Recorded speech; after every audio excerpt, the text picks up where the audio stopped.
oft öðruvísi en við viljum hafa hlutina. Og þegar hann kalla menn til starfa, hann vill að við séum mildir, miskunnsamir, blíðir, góðir, tillitssamir við náungan og ekki að predika með miklu látum. En það gerast þó, þegar við lesum Biblíuna, að þar vekur hann upp menn til að hrópa út til þjóðfélagsins á hverjum stað, á hverju stundu, og það svo munar. Og Jóhannes skírari var einn slíkur maður. Hann kallaður í Lúkasar guðspjalli hrópandi í eyðimörkinni. Og þegar menn hrópa, þá heyrist það. Og það sérstaklega athyglisvert, þetta með að hrópa og Jóhannes skírara, að hann staddur í eyðimörkinni. Þangað fór hann til að íhuga.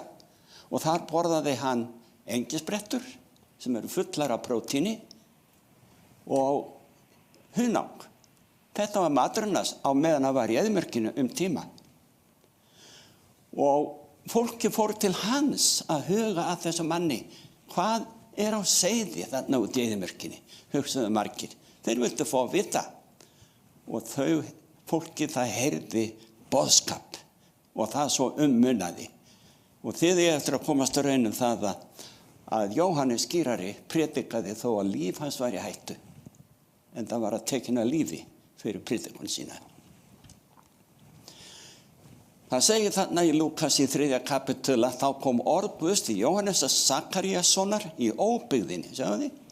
Og hann fór alla Jórdanbyggð og predikaði iðrunaskýrn til fyrirkenninga synda eins og ritaðir í bók Jesaja spámanns. Og hér vitnað beint í Jesaja, rödd hrópanda í eyðimörk. Greiðið veg Drottis, gjörið beinar brautir hans, og skömmu síðan segir, og allir menn munu sjá hjálpræði Guðs. Það var tekið eftir Jóhannesi, en það hrópaði hann boðskapinn út til fólksins. Og það svo mjög að þó að veri út í eyðimörkinni, þá þyrftist fólki til hans í þúsundatali. Ég vil gjarnan segja eitthvað dálítið frá minni eigin reynslu í starfi sem boðberi sannleikans. En ég ætla að deila nokkru textum frekar úr orðinu áður. Eins og segir í Lúkas í 3. kapla frá 7. versi, að við mannfjöldan sem fór út til að skýrast af honum, þar sé Jóhannesi, sagði hann, þér nöðru kyn. Hver kendi yður að flýja komandi reiði? Hugsið ykkur.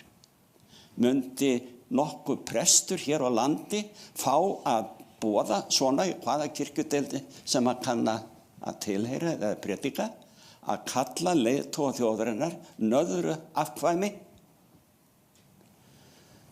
Og hann hélt áfram, berið þá ávexti sambóðuna iðruninu og farið ekki að segja með sjálfum yður, við eigum Abraham að föður.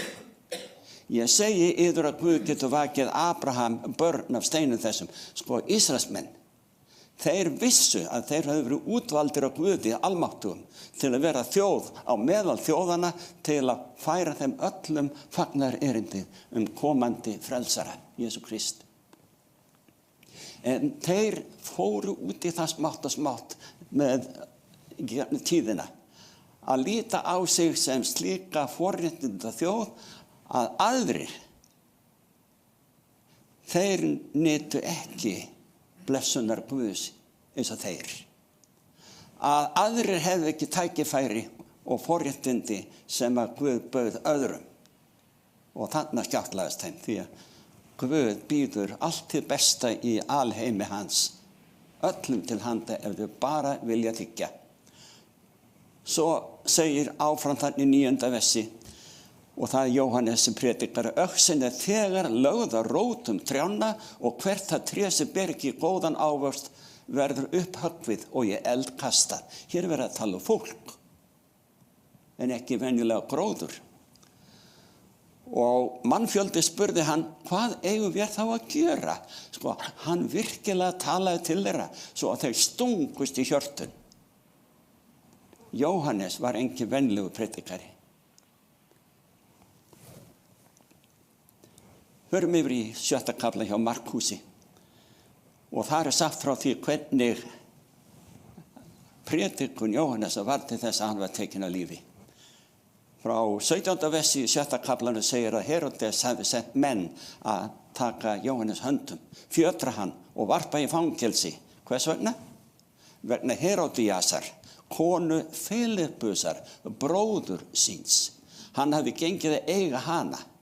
Hann hafði tekið konu bróður síns sem eiginkonu. Bara beitti valdi. Og Jóhannes hafði sagt við Herodes, þú mátt ekki eiga konu bróður þíns. Þess vegna lagði Herodías, nú það konan, fæð á Jóhannes og vildi deyða hann, en gat ekki. Því að Herodes hafði beig af honum og verndaði hann. Sjáuði, Herodes, hann var með samviskubit, en hann var gjörsamlega glataði maður í þessu ástandi sem hann var þarna. Því að hann gerði sig grein fyrir því að Jóhannes var maður, réttlátur og heilagur, eins og segir þarna. Hann komst í mikinn vanda, sjáðu hversu mikið samviskubit og vandræði hann var komin í. Búinn að handtaka manninn, vissi ekki hvað hann átti að gera við hann, en vissi að maðurinn predikaði allt til sanna og rétta. Skyldu einhverju vera slíkra hugsandi í dag í okkar þjóðfélagi eða víða heiminn? Þetta ekki góður heimi sem við búum í dag. Atburði síðustu daga stríðsrekstur og brjálæðing sem stefnir milljónum í hættu og hótar kjarnorkuvopnum. Þið sjáu að heimurinn ekki vingjarnlega við okkur, kristið fólk. Svo segir áfram í 7. kafla hjá Jóhannesi, þeir, þar að segja Jesús og Jóhannes skírari, þeir töluðu enga tæmitungu. Til dæmis sagði Jesús, og nú vitna ég í orð hans, hold mitt sönn fæða og blóð mitt sannu drykkur. Sá sem etur hold mitt og drekkur blóð mitt í mér og ég í honum. Hugsaðu hvað orðatiltekninnar. Að borða manns hold og drekka manns blóð. Þeir sem að lásureikningarnar gátu skilja hvað hann var að fara. Að hann yrði að deyja þeim til björgunar. Að aðrir gætu öðlast eilíft líf. Kristur var kominn til að taka á sig syndasekt syndarana, svo að þeir gætu lifa hvað sem annars yrði hann. Og hann sagði, þetta það brauð sem steig niður af himni, það ekki svo brauðið sem feðurnir átu og dóu. Sko, hann að tala allt annað brauð, sin eigin líkama, sem að kristið fólk þekkir þegar það gengur til altaris og þykkur byggarinn og brauðið. Margir á lærisveinum hans álítu sögðu þunga þessi ræða, hver getur hlustað á hana? Og upp úr þessu hurfu margir á lærisveinum hans frá og voru ekki frama með honum. Hvers vegna í ósköpunum talaði Jesús svona úr því að mest allur líður að fá frá honum? Við harða predikun? Eða skildi ströng orð predikara stundum eiga rétt á sér. Ætli Guð kalli menn enn í dag til að boða sannleikann eins og hann umbúðalaust, jafnvel svo ristin í merg og bein. Og upp úr þessu þá hurfu margir af lærisveinum hans. Þetta var trúa fólk sem hafði meðtekið hann sem frelsarann, en yfirgaf hann núna. Og svo segir aðeins aftar í kaflanum, Jóhannes 7. kaflinn, hann sagði við þá 12, ætlið þér að fara líka? Símon Pétur svaraði honum, Herra, til hvers ættum við að fara? Þú hefur orð eilífs lífs og við trúum og vitum að þú hinn heilagi Guðs. Guði sé lof fyrir Pétur, endurfæddan, eftir að hafa afneitað frelsaranum. Ítrekað, þegar einhver stúlka þarna í höllinni sagði við hann þegar Kristur var krossfestur, þú ekki inn að lærisveinunum? Og hann þverneitaði, en nú hefur hann yðra synda sinna og kannast við frelsarann. Og þetta gerist reyndar áður en það gerðist hann í höllinni. Hann brást eftir að hafa meðtekið Jesú, en tók svo við hann aftur og predikaði af mikilli djörfung Og þegar hann var tekinn að lífi seinna, þá fór hann fram á það að vera settur öfugur á krossinn. Hann gat ekki hugsað sér að deyja nákvæmlega á sama hátt á frelsarinn. Þau séu ykkur. Nú ætla ég að bregða mér yfir í Gamla testamentið. Það er Jesekiel kapli 33 þar sem að segir, og það er Drottinn sem talar: Þig, mannsson, hef ég skipað varðmann fyrir Ísraels hús, til þess að þú varð þá við fyrir mína hönd, þú heyrir orð af munni mínum. Þegar ég segi við þinn óguðlega, þú hinn óguðlega skal deyja, og þú segir ekkert til þess að vara hinn óguðlega við breytni hans. Takið nú eftir. Þá skal að vísu hinn óguðlega deyja fyrir misgjörð sína, en blóðs hans vil ég krefja af þinni hendi. Er þetta alvarlegt eða nógu alvarlegt til að fólk leggi við lustir? Ég þarf ekki að hrópa þetta. Þetta er svo skýrt, svo alvarlegt. Okkur ber öllu sem þekkja orð Guðs og kynnast boðskap hans til mannkynsins. Við þekkjum og vitum hvert okkar hlutverk er. Það er að vitna kærleiksríkan Guð og undursamlega frelsara Jesú Kristi. En svo segir hann: En hafið þú varað hinn óguðlega við breytni hans, að hann skuli láta af henni en að lætur samtökja breytni sinni, þá skal hann deyja fyrir misgjörð sína, en þú hefur frelsað þitt líf. Hér er engin tæpi tunga á ferðinni sem Esekiel var falið að boða mönnum árhundruðum ári Jesús gekk hér á jörðu. Og það er reyndar þarna annar texti í sama kafla, Esekiel 33 frá 10. versi. Þar segir: Mannsson, seg þú við Ísraelsmenn, þér hafi kveðið svo orði, afbrot vor og syndir vorar hvíla á, og sjáu þið iðrunina hjá mönnum. Afbrot vor og syndir vorar hvíla á oss, og þeirra vegna veslust við upp. Og hvernig ætti við þá að geta haldið lífi? Seg þá við þá. Þarna sjáum við miskunnsama Guð. Því hann segir: Svo sannarlega sem ég lifi, segir Drottinn Guð, hef ég ekki þóknun á dauða hins óguðlega. Heldur að hinn óguðlega hverfi frá breytni sinni og haldi lífi. Snúið yður frá yður vondu breytni. Hví viljið þér deyja, Ísraelsmenn? Mætti ég segja hér með leyfi Drottins: Hví viljið þér deyja, Íslendingar? Ekki síst þeir sem eru kristina trúar eða játa kristina trú, en fara margir hverjir ekkert eftir orði hans og ansa ofta ekki því sem hér er boðað eða predikað grundvallað á orði Guðs. Megi Guð hjálpa okkur sem þekkjum og sannleikann, að deila honum með þeim sem annars farast eða ekki heyra eða fá að kynnast hjálpræðis áformi Guðs. Nú förum við yfir í Åpenbarunarbókina 7. kaflan og færum okkur örlítið nær því sem er að gerast nú á dögum í öllum fréttum, dag eftir dag. Það segir þannig í 7. kafla Åpenbarunarbókarinnar: eftir þetta sá ég 4 engla stóðu á 4 skautum jarðarinnar. Þeir héldu 4 vindum jarðarinnar til þess að eigi skyldi vindur blása yfir jörðina, né yfir hafið, né yfir nokkur tré. Hér verður að tala fólk. Og ég sá annan engil stiga upp í austri. Hann hélt á innsigli lifanda Guðs og hrópaði. Sjáu þið, það er hrópað fólki til bjargar. Hrópaði hárri röddu til englana 4 sem gefið var vald til að granda jörðinu og hafinu, og sagði: vinnið ekki jörðinni grand og ekki heldur hafinu né trjánum, þar til vér höfum sett innsigli á enni þjóna Guðs vors. Það eru hérna með þessum orðum okkur sagt, það eru englar sem halda aftur af ófriðar vindum sem munu geisa yfir alla jörðinu og tortíma öllu mannkyninu nema að þeir haldið aftur af einhverjum.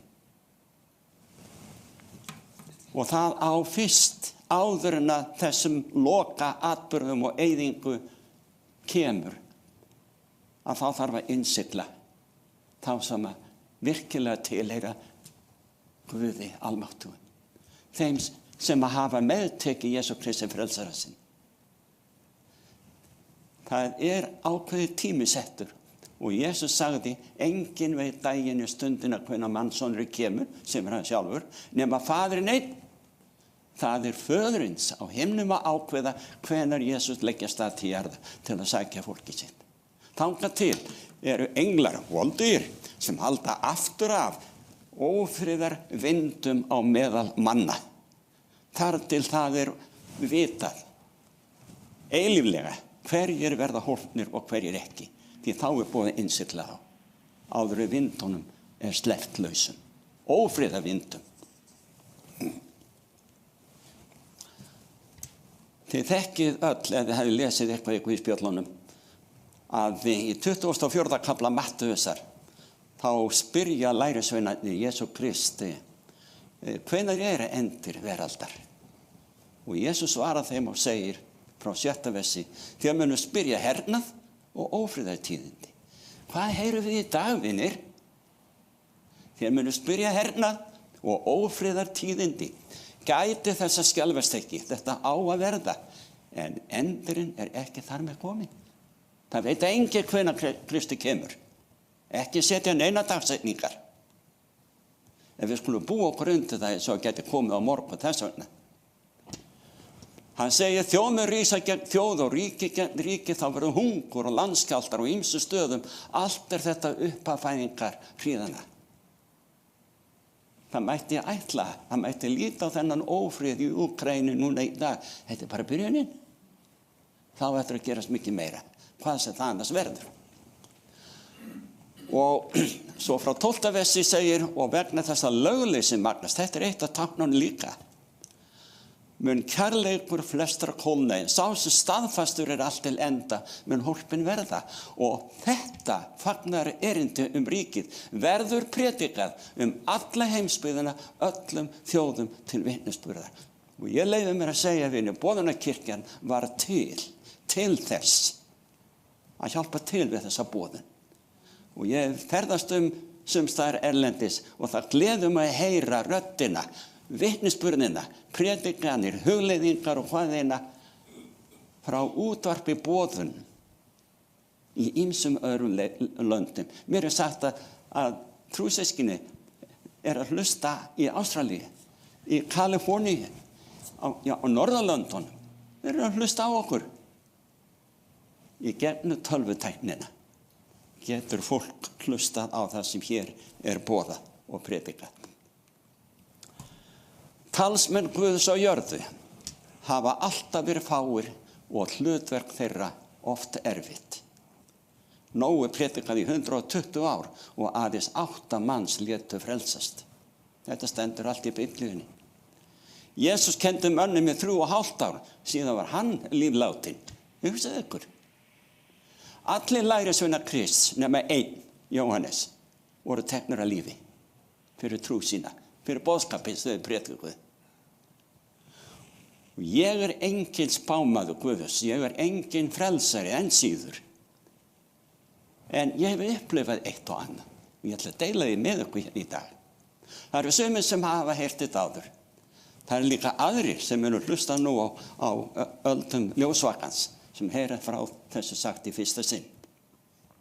Ég ætla að deila þessu með ykkur í ljósi þess að sýna ykkur að boðun sannleikans eins og hann að finna í Biblíunni sem að finna á flestum heimilum þessa lands. Það eru fæstir sem fara eftir því.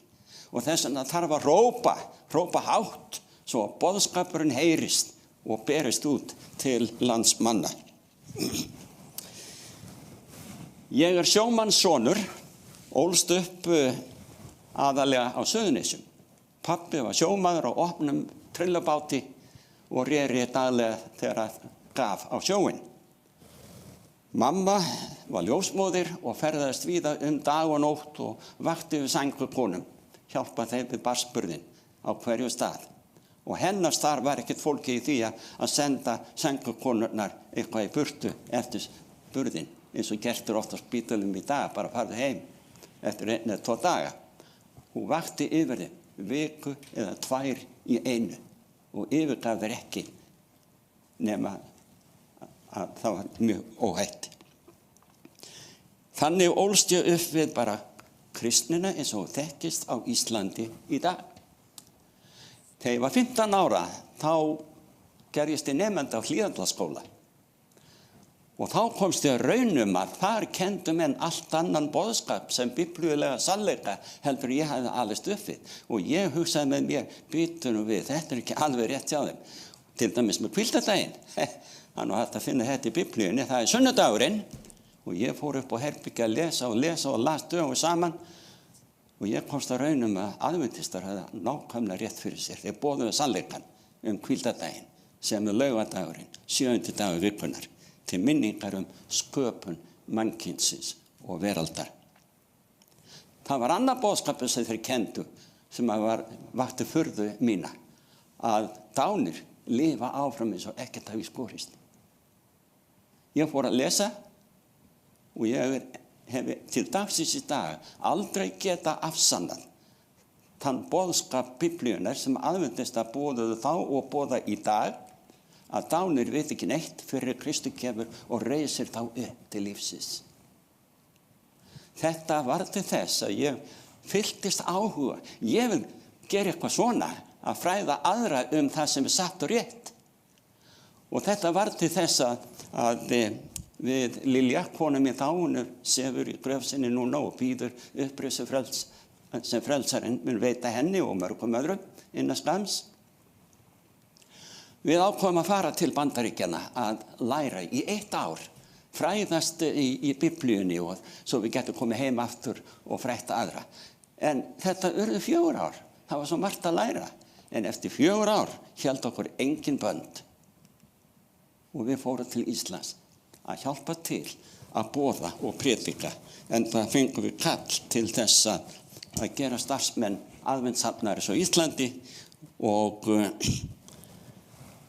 það var lítilsöfnu, ég þarf ekkert að nefna hann með nafni, en þar sem að ég var fullur af áhuga að auglýsa samkomur, þar sem ég ætla að kynna þennan boðskap. Þá var þarna kona, ung, í söfnuðinum, hún átti eiginmann sem var prentari og hann bauðst til þess að prenta allt sem ég þurfti að auglýsa. Steinþór, láttu mig bara vita, alltaf þegar þú þarft að auglýsa eitthvað, ég skal prenta það, kostar ekki neitt í Bæjarblaðinu. Hann var útgefandinn að Bæjarblaðinu. Og ég gerði þetta, setti auglýsingu af stað. Þá varð uppi fjaðrafok í söfnuðinum. Og ég var kallaður inn á stjórnarfundi í söfnuðinu, ungur, óreyndur. Og þarna voru aðalega 2 menn sem ég bar mikla virðingu fyrir. Það voru heiðursmenn. Ég er alveg viss að það voru guðsmenn. En þeir sögðu, þú ert farin að auglýsa. Ég sagði, já. Og ég held að væri að því að þeir held að þetta kostaði svo mikið og myndi það á að þetta væri ókeypis. Já, þú verður að hætta þessu. Þú dregur þessa auglýsinga tilbaka, var mér sagt. Ég spurði, af hverju? Þá kom svarið. Það gæti einhver komið. Það gæti einhver komið á samkomurna sem ég var að auglýsa, ef mér leyfist að auglýsa. Ó já, gamaldags hugsunarháttur, menn voru hræddir. Ég varð að hætta að auglýsa. Og þannig þetta var bara byrjunin á ýmsu sem hefur gerst í mínu starfi sem boðberi fagnaðarerindisins.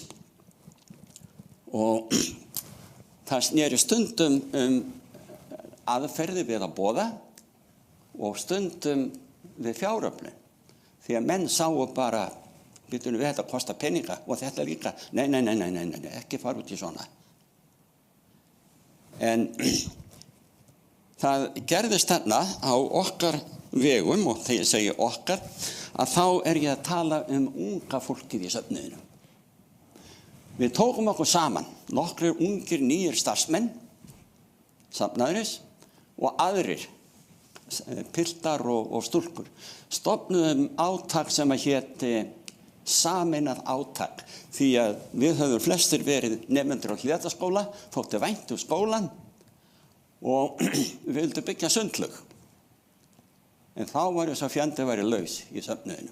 Þetta kostar peninga, allt og mikla peninga. Við förum ekkert út í svona, var okkur sagt. En við heldum áfram að suða og nuða og safna peningum. Og síðan skipulegðum við þetta allt saman. Við keyptum efni í sundlaugina. Við fengum jarðýtur og hvaðina svona allt ókeypis til að vinna verkin fyrir okkur, með okkur. Og ári seinna afhentum við sundlaugina alveg fullbúna og að tyrfa allt í kring og girða með voldur í girðingu og afhentum söfnuðinni sundlaugina, ókeypis, skuldlausa. En áður en þetta varð, áður en við fengum að byrja, þá var einhver hátt uppi í stjórnkerfinu sem sagði okkur á stað sem var ákveðið að leyfa okkur að fara af stað með þetta átak. Látu þá verða sér til skammar. Þetta kemur allt í ljós. Og þeir gáfu okkur leyfi til þess að verða okkur til skammar. Við verðum ekki okkur eða söfnuðin til skammar.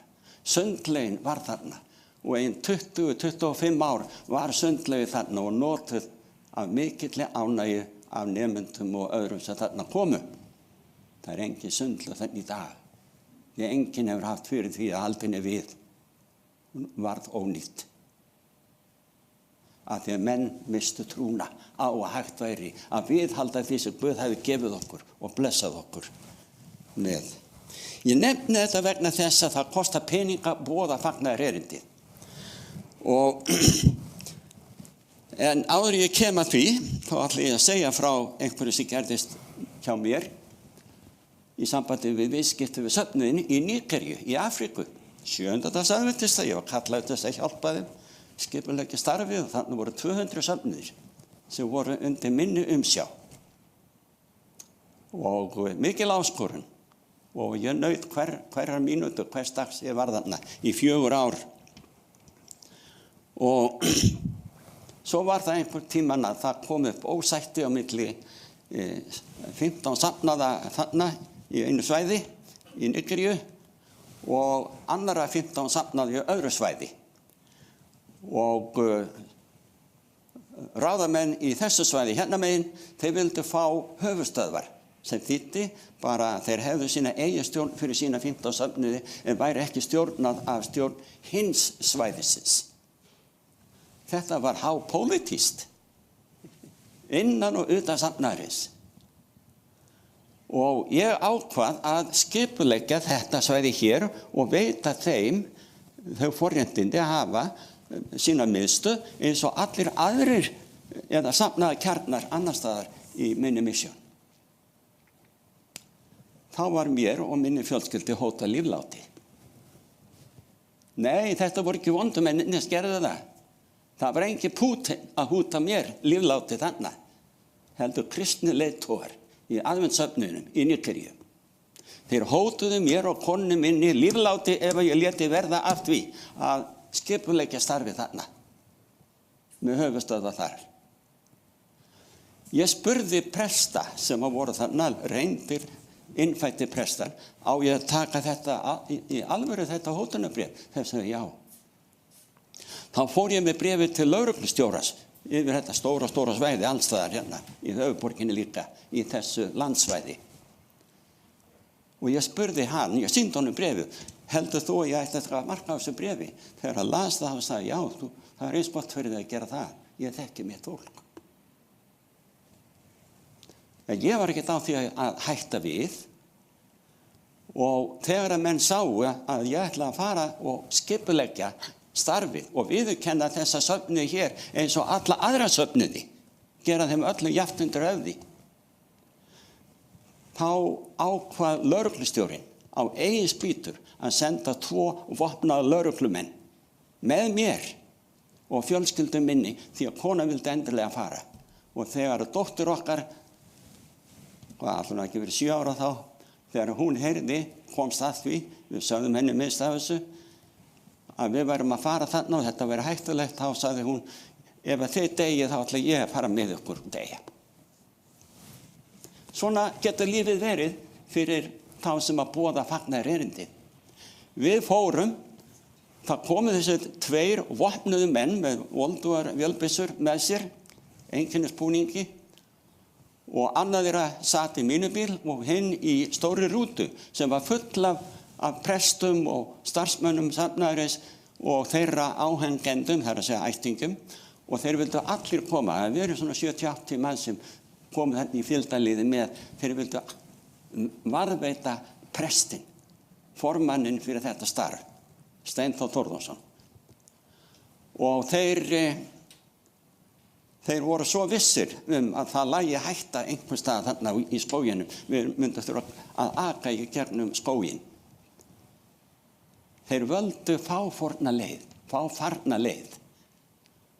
Og við komumst alveg óhaggað og við framkvæmdum skipulagið og það féll allt í dún og logn eftir einhver tíma að því þeir sáu starf Guðs heldur áfram. En hverju voru það sem að ógnuðu? Þetta voru leiðtogar nokkurra safnaða. Vígðir safnaða formenn. 7. dags aðventistar. Og nú myndi einhver segja, akkur þetta segja frá svona Steinþór, vegna þess að sannleikur má heyrast. Stundum erum við svo hrætt, stundum erum við svo óttaslegin að vitna frelsarann okkar. Eins og þeirra menn voru hrættir við að einhverju kæma á samkomu sem ég auglýsti allra fyrsta námskeiði sem ég hélt á Íslandi eftir ég kom heim frá námi. Þeir voru hrættir. Við megum ekki vera hrættvinir. Við erum að vera djörf í Drottni. Ég er komið til ára minna og eftir vel rúmlega halva öld að prédika Biblíuna, þá get ég leyft mér að tala eins og ég geri hér í dag og mun halda áfram. Ég er ekkert hættur að boða og prédika. Aðrir hafa tekið við stjórnina í boðunarkirkjunni. Ég ætla bara að hjálpa til og styðja aðra. En við höldum áfram. Engin hætta og við gefumst upp. Takið eftir að nafni er boðunarkirkja, að boða. Og það er ánægilegt að heyra í mörgum hlustendum útvarpsboðunar að það er þakklátt fyrir það sem það heyrir. Og á efsta degi munum við komast að raunum hvernig þetta sáningastarfa þegar við sáum fræjum sannleikans hefur borið ávöxt. Við fáum ekkert endilega að sjá uppskjöruna á meðan við lifum. Við sjáum það á efsta degi að minnsta kosti.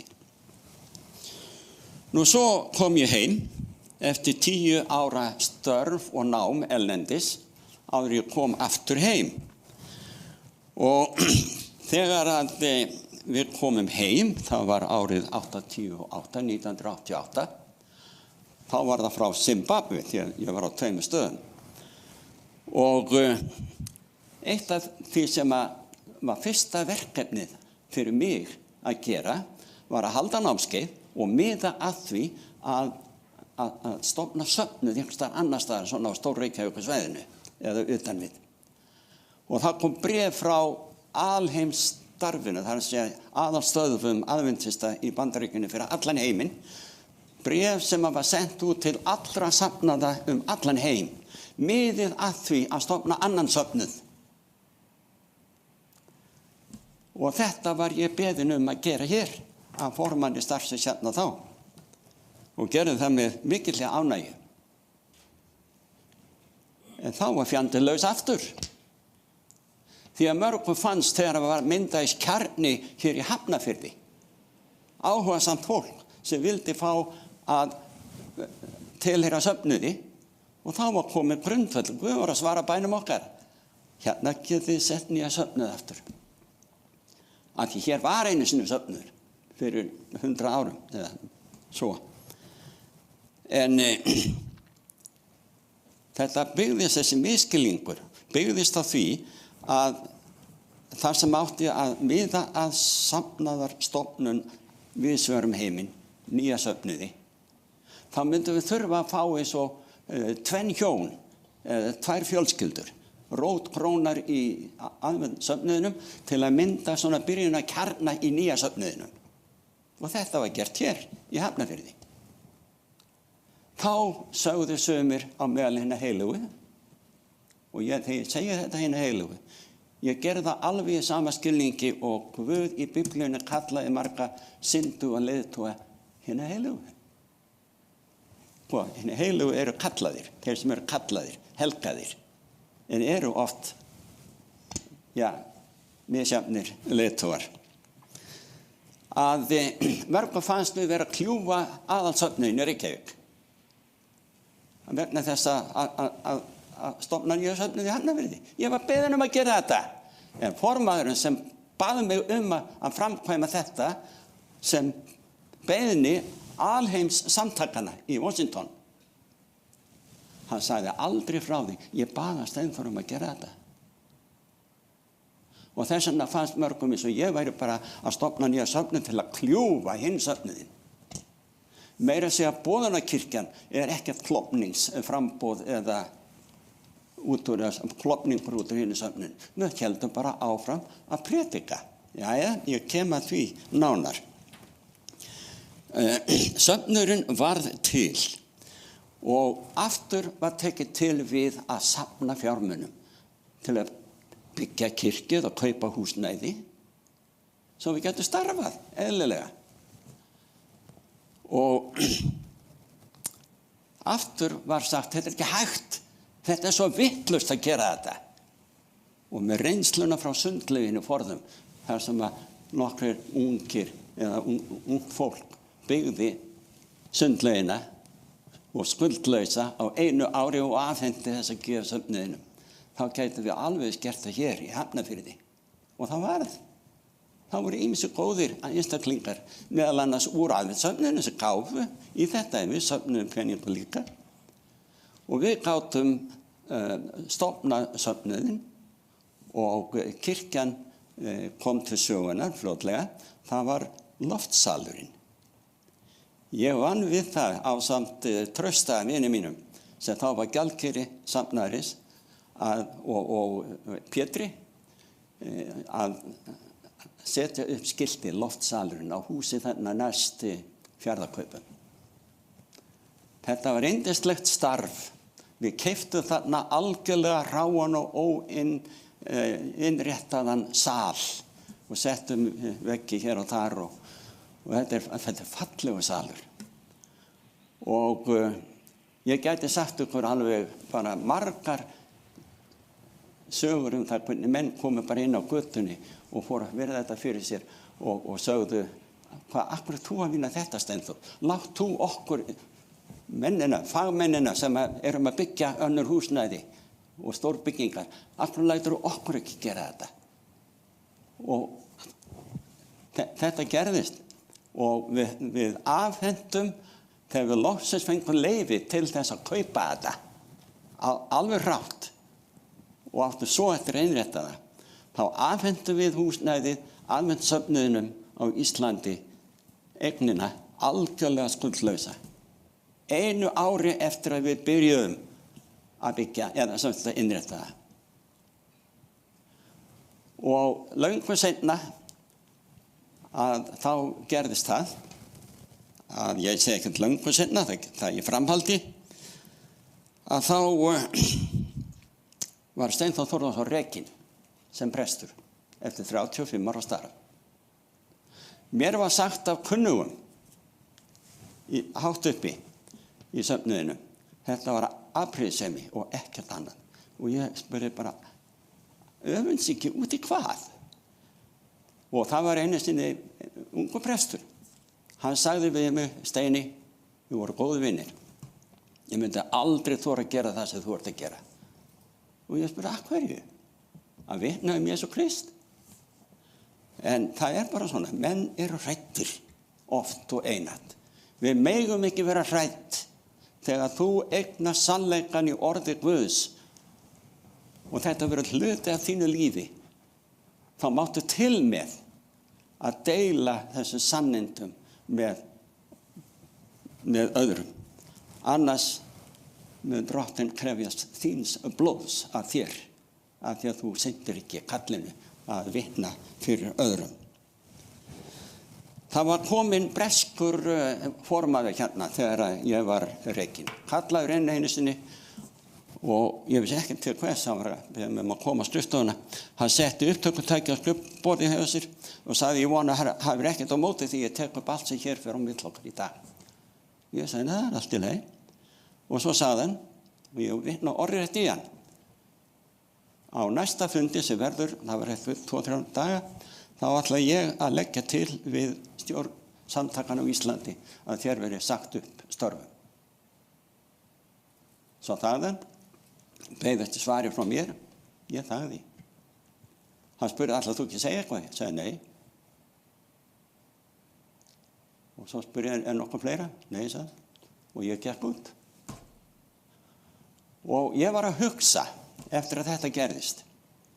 Ég var nýbúin að taka við íbúð sem ég keypti af foreldrum mínum sem voru komin á dvalarheimili í Grindavík. Þetta var suður með sjó í Njarðvíkunum. Ég var að spæsla og mála þar dagana eftir að ég var rekinn.